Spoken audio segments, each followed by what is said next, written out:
I'm John Hancock of the West Plains Water Coalition. This is Water Watch.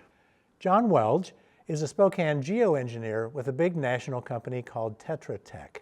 He's the volunteer co-chair of Fairchild's Restoration Advisory Board. I've been involved with Fairchild for a long time.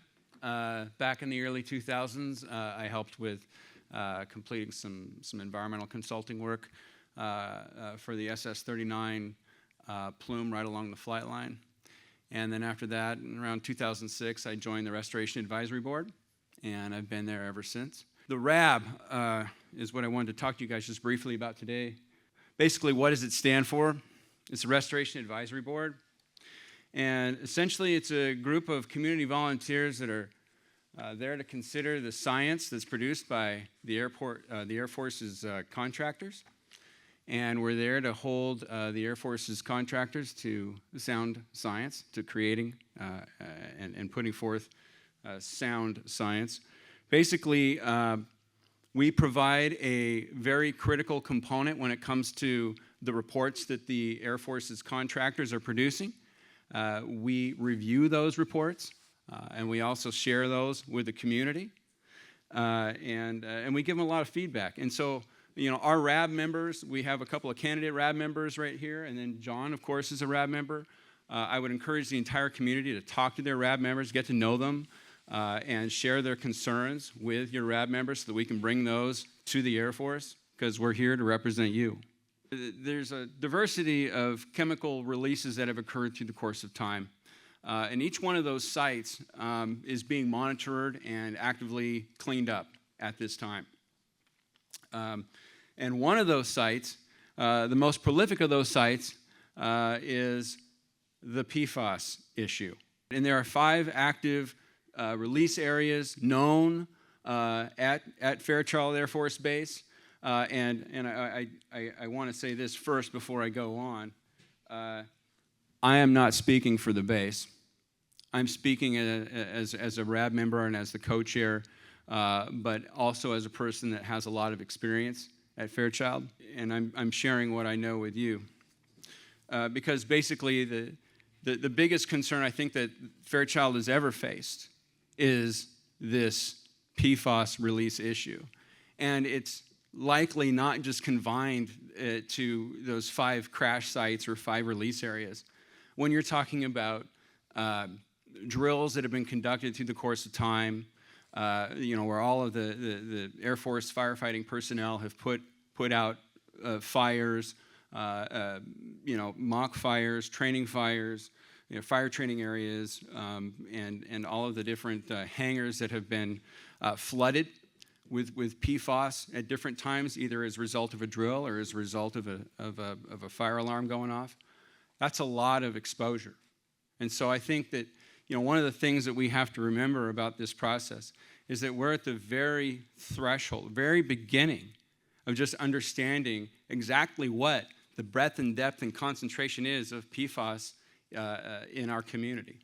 So where are we at in the process? We are at the remedial investigation process. As any circular process goes, you kind of start off with preliminary assessment. Let's just try to figure out where it's at in the environment.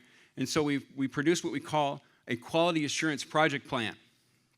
And that's a very detailed document that essentially provides where we're going to be sampling in the environment, how we're going to be sampling in the environment, what kind of analytical procedures we're going to be using. And then we go out and we complete that sampling event. So what we have so far in 2021, the Air Force produced a quality assurance project plan. We call that a QAP. It kind of sounds like crap, but it's not. Trust me, it's a document that's big, thick, and there's lots of big words. And the truth is that it specifies exactly where and how the sampling is going to be completed. And I've shared that with our fellow RAB members. There's an area where you can search the archives, right? So if there's something that you want to look up, you can do it there. You can also contact the base restoration project manager as well. We are just in the beginning phases of the remedial investigation. We should end up with results from that remedial investigation where the Air Force's contractor comes forth with, they start talking about where the bad stuff's located, probably spring of next year, if not between now and then. It's unfortunate that it's taken so long. I invited Fairchild to send a speaker tonight. They said they couldn't or wouldn't. They declined the invitation.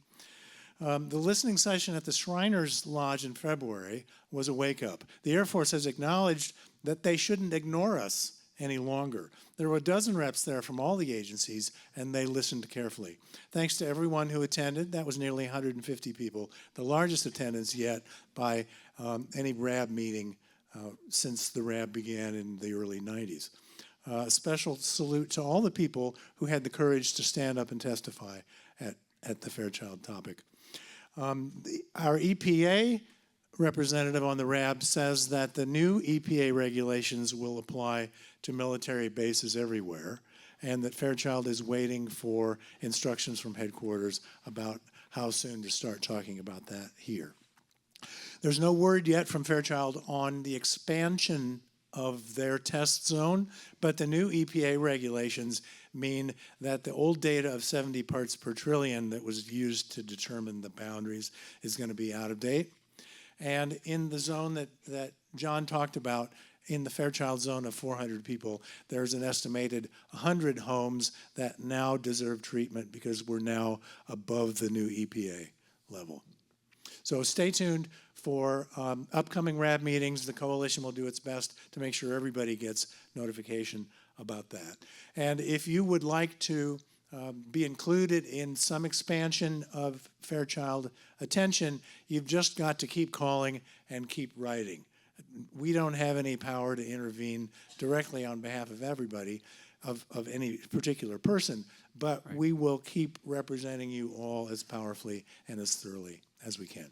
The primary question that I get from everybody out here north of Fairchild and west of Dover is about the expansion of the test area.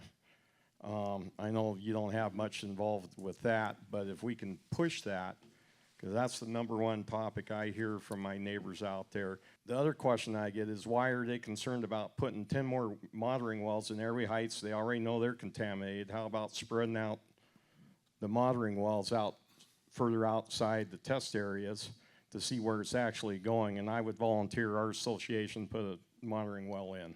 But I also want to sample where it isn't.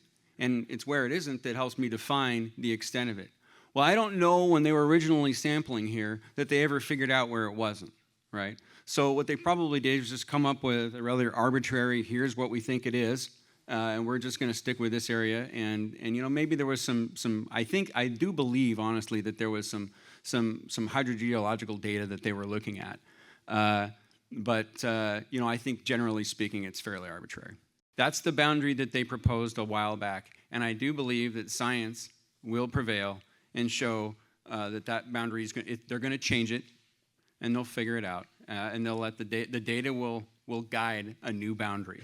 If you go out and you test your well yourself, and then you call the Air Force Base that those 3 numbers, they will not accept that testing. They're coming back out in July again. They were just out in May, and they just pulled samples. And I know for a fact that they pushed up higher on Garfield Road and got some of my new neighbors that I've knocked on their doors, and they have been tested by the Air Force Base, which is different than EPA getting them. But you just have to keep calling and be the canary on their shoulder and don't stop. And after you've called Fairchild 3 times, start calling your elected representatives to tell your story about Fairchild's not answering the phone. And keep track. Because when I had to call them and say, where are you? I've been waiting 6 months for my well to be tested, and everybody around me is tested. They said, well, you didn't record, you didn't call me back. And I said, wait a minute. Yeah. I got my book, and let me tell you some dates. And she said, oh, let me call you right back. And she called me back and said, oh, you're right, Marcy, you have called us. For the West Plains Water Coalition, I'm John Hancock.